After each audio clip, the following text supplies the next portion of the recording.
Hey guys, ex-CIA agent Larry Johnson just nailed the truth about Syria in a recent episode of RT's Crosstalk. I've stripped down that interview to highlight the key points. Plus, I've added in a great video about the white helmets, some WikiLeaks that reveal truth about Syria, and also the confessions of a 4-star general. In 15 minutes time, you're going to know the truth about Syria.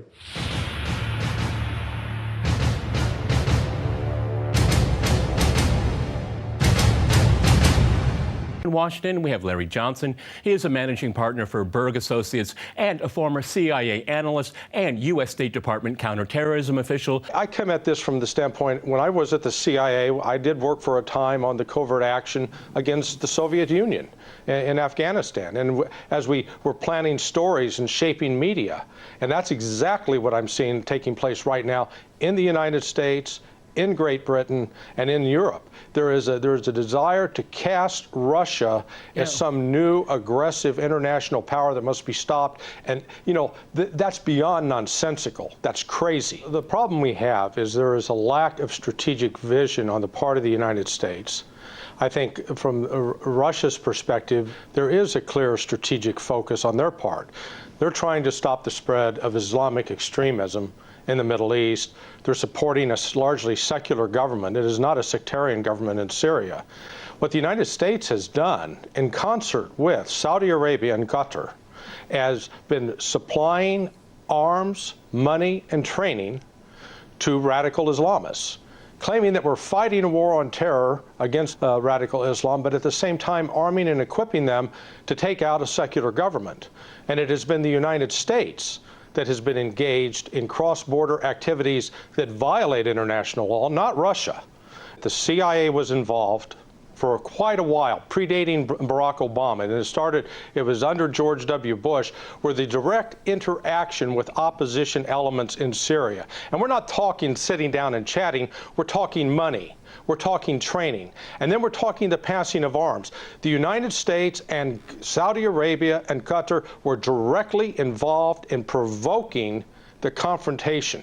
Bashar al-Assad, I'm not saying that he's Mahatma Gandhi, but he's not this great source of evil. He does not have a sectarian government. He has a secular government. He allowed Sunnis, Shia, Christians to exist in that country without being religiously persecuted. And then the United States decides that it's going to intervene and help provoke this conflict. This conflict has created the sectarian differences. Syria existed with many different kind of communities in relative peace compared to the rest of the region here. I mean, it seems to me that, you know, you should go back to where we were before, where there was relative peace without all this foreign interference in the internal affairs of Syria. This is what it gets down to, and the U.S. just refuses that. I don't know why in the world the United States has to determine who's legitimate and who's good and who's bad in the world. I wouldn't mind the United States making some judgment about good and bad if it was actually using a very clear objective standard, but it is a very subjective standard that is applied. All of this has to do ultimately with the fact when the United States destabilized Iraq and the Iraqi government became decidedly pro-Iranian, that Iran shift has shifted everything in the Middle East. And this is all about trying to contain Iran. This has nothing to do with trying to bring justice to Syria. That's the propaganda. And if you doubt it, just take a look at Max Blumenthal just recently had an excellent piece where he exposed this Ayman Ashraf, who is a billionaire. He's in the oil and gas industry, and he's been actively involved with helping sow propaganda around the world to present the White Helmets as this beneficent group, when in fact they are Islamists. And we're not talking about peaceful Islam of Cat Stevens. The White Helmets, also known as Syrian Civil Defense, claim to be an impartial non-government organization campaigning for Syrians. But despite the name, the White Helmets was not created by Syrians, nor does it serve Syria. Meet James Lemessurier, a consultant for the UK Foreign and Commonwealth Office and former British Army officer. So what is a non-Syrian British foreign policy consultant doing establishing a NGO in a foreign country? Does James really have the Syrian people's best interests at heart? If so, why do the White Helmets operate solely in terrorist-held areas? Why has the White Helmets constantly called for the implementation of a NATO-imposed no-fly zone? The same kind of no-fly zone that has destroyed Libya for decades. A no-fly zone in Syria would only benefit those who seek regime change and ultimately hurt the Syrians who are already targeted by illegal sanctions. The fact is, the White Helmets are nothing but a propaganda tool for the US and UK administrations to justify military action against the Syrian government. But the White Helmets insist on being impartial and unarmed, yet here is some footage that says otherwise.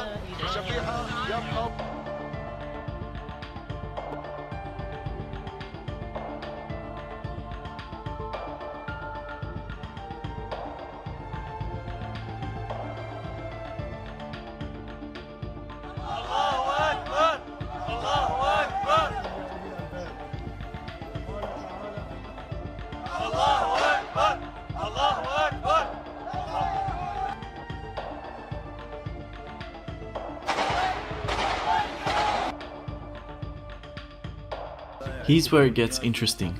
Meet Raad Saleh. He currently leads the White Helmets inside Syria. He was set to accept an award from Interaction, an alliance of international aid agencies, but was refused entry into the US due to his visa being cancelled for unknown reasons. 27th of April 2016, US Deputy Spokesperson Mark Toner was confronted by journalist Matt Lee about the White House's inconsistency regarding the White Helmets.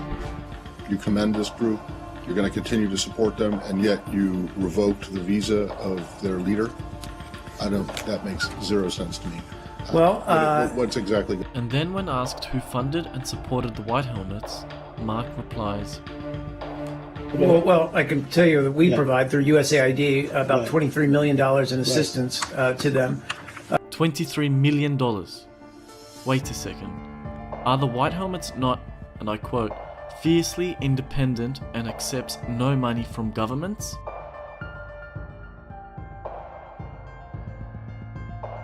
So we have seen a group who is clearly not Syrian, not impartial and not independent, who are armed and are most certainly sectarian. Maybe the White Helmets were set up to facilitate executions like this one.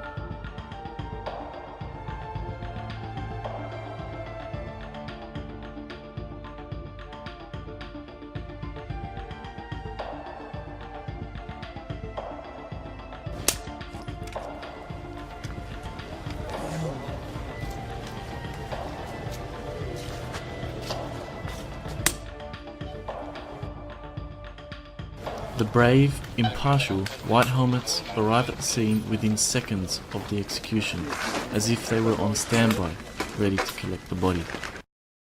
The White Helmets. An NGO?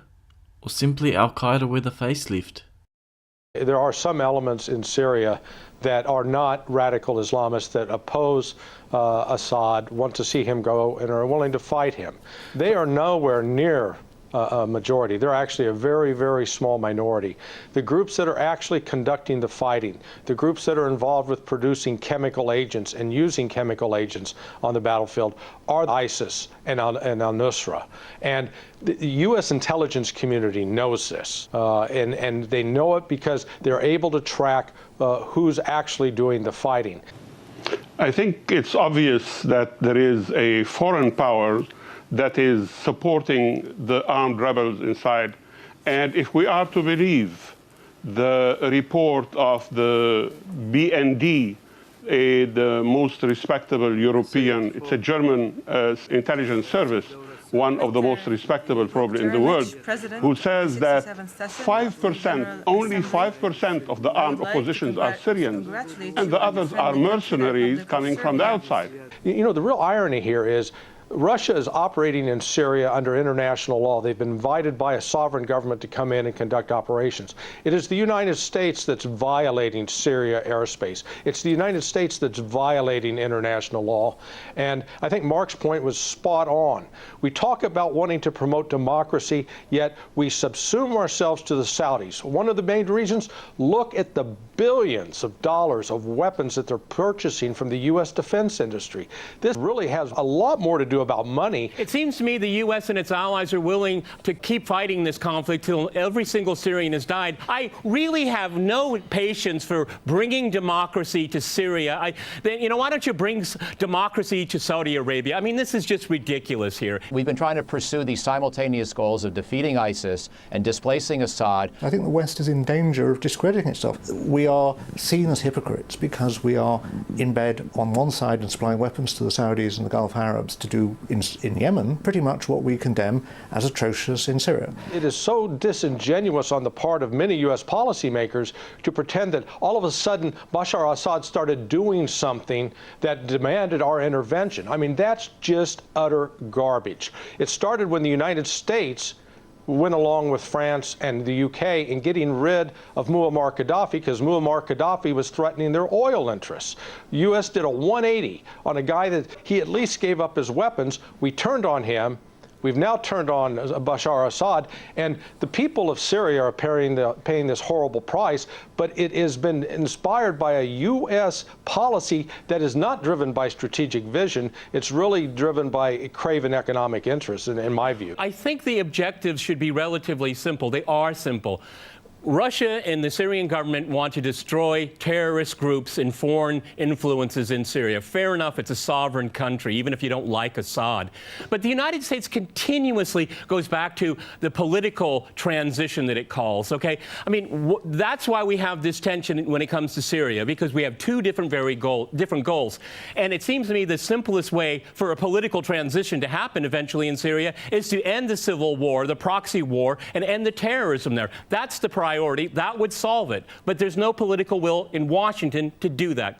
Now, while this interview has made a lot of great points and has exposed the Saudi Arabian and US role in causing this conflict, it has left out one major influence in the region: Israel. Leaked emails actually show Hillary as Secretary of State plotting to overthrow Assad to weaken Iran for Israel's benefit. This backs up everything you just heard ex-CIA agent Larry Johnson say. I think it's also important to point out Israel's long-term scheming to destabilize the Middle East. The World Zionist Organization published a document by Oded Yinon, which is an Israeli strategic plan to ensure Israeli regional superiority. It says that Israel must reconfigure its geopolitical environment through the balkanization of the surrounding Arab states into smaller, weaker states. The document viewed Iraq as their biggest strategic challenge. Thank God someone conveniently made up the lie about weapons of mass destruction and destroyed Iraq for them. Listen to retired four-star General Wesley Clark, who admitted the destabilization of Syria as well as 6 other countries was planned back in 2001. About 10 days after 9/11, I went through the Pentagon and I saw Secretary Rumsfeld and Deputy Secretary Wolfowitz. I went downstairs just to say hello to some of the people on the Joint Staff who had used to work for me, and one of the generals called me and he said, "Sir, you gotta come in. You gotta come in and talk to me a second." I said, "Well, you're too busy." He said, "No." He says, "We've made the decision. We're going to war with Iraq." This was on or about the 20th of September. I said, "We're going to war with Iraq. Why?" He said, "I don't know." He said, "I guess they don't know what else to do."